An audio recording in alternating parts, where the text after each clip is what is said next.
c'est une nouvelle façon d'habiter, en tout cas de conquérir ce que je définis comme étant le plaisir d'habiter.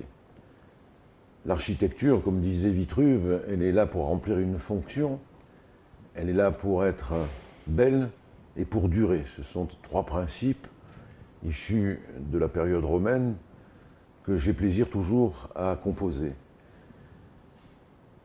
À l'intérieur des logements, effectivement, il ne faut pas concevoir ces logements, comme on l'a fait trop souvent dans le passé, comme une réduction microcosmique des appartements bourgeois du XIXe siècle.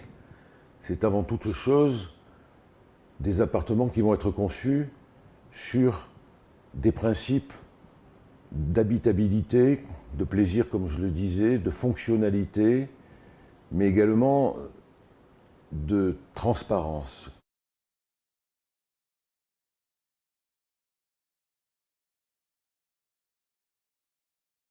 L'immeuble futur, il est tout simplement une extension verticale du parc. La végétation va partir un petit peu à l'assaut de l'architecture, et l'architecture sera cette composition harmonique entre le végétal et le minéral. C'est la raison d'ailleurs pour laquelle j'ai fait appel au talent de Laura Gatti, dont beaucoup de gens connaissent le Bosco Verticale à Milan, et qui est une des meilleures spécialistes pour démontrer qu'il est possible aujourd'hui de faire des architectures où la végétation sera le maître mot.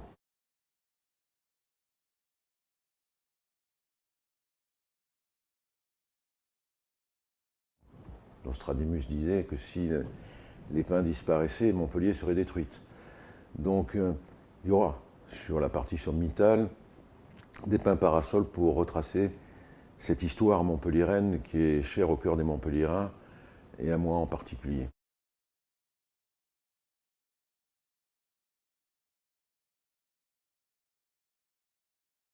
Dans les appartements, il y a un travail d'ergonomie qui a été fait de façon à apporter le maximum de confort, bien entendu, mais le maximum également de relations entre les êtres au sein de ces appartements.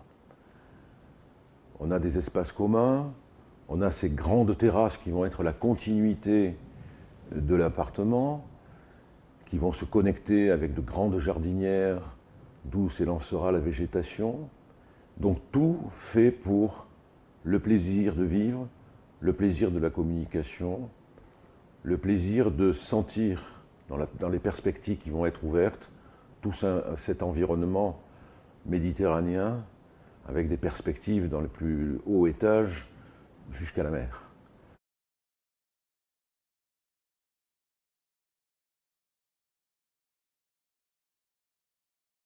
L'architecture est très végétalisée, donc il faut que cette végétation, elle profite, bien entendu, à la vision externe du bâtiment, mais également à la vision interne. C'est pour ça que sur les plans, il y a des croisées visuelles, il y a des perspectives visuelles qui vont de l'intérieur vers l'extérieur et réciproquement.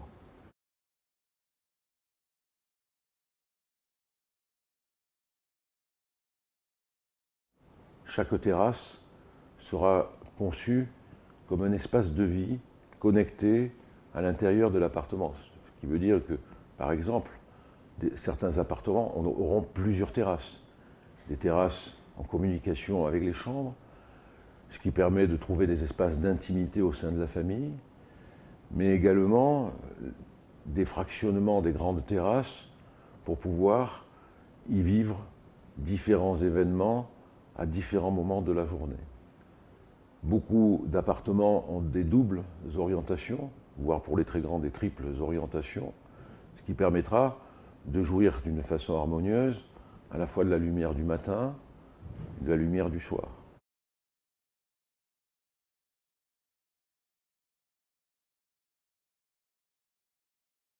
Je crois que ça va être un bâtiment emblématique de cette nouvelle tendance salutaire qui est de dire que l'architecture ne doit pas être quelque chose qui soit déconnecté de l'humain.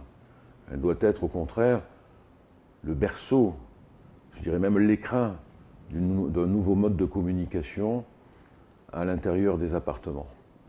Je crois que la force d'avoir sur ce projet un promoteur comme Roxim, c'est cette qualité et cette vision que nous partageons ensemble pour le bonheur des gens qui vont vivre à l'intérieur.